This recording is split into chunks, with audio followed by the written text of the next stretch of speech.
多名议员就美国关税措施对我国消费者和企业的影响表示关注。Given that many local businesses operate within global supply chains, how will the anticipated pass-through effect of increased costs to Singapore consumers look like?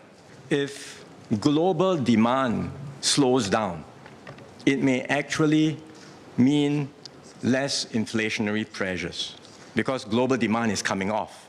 It's a reason why you see oil prices coming off in the near term. But overall, if the entire global economy is going to be configured on a less efficient basis, it must mean higher cost. Since the 10% tariffs imposed on Singapore are lower than regional competitors, are our economic agencies stepping up efforts to help Singapore firms secure US demand in these areas before global buyers reorganize their supply chains and lock in new sourcing arrangements? Logistics and some capacity has to be increased in order to open up new markets and new sources.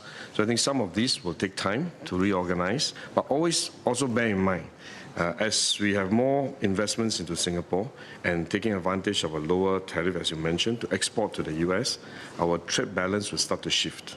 At some point in time, you'll find that we are also going to face challenges as well. 也有议员询问，我国在这个新的国际贸易秩序中如何应对挑战和寻找新机遇。How do we find the opportunities in these troubled waters? What role can we play, especially in the global world order?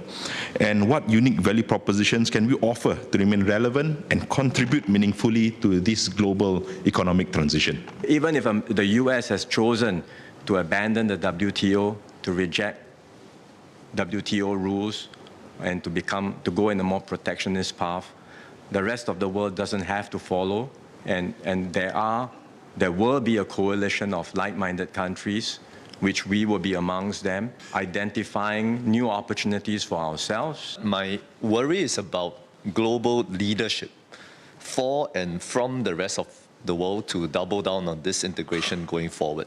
So what is the PM's assessment of how the void in global leadership left behind by the US can be filled, and also how may Singapore contribute to and support to this backfilling in the global leadership?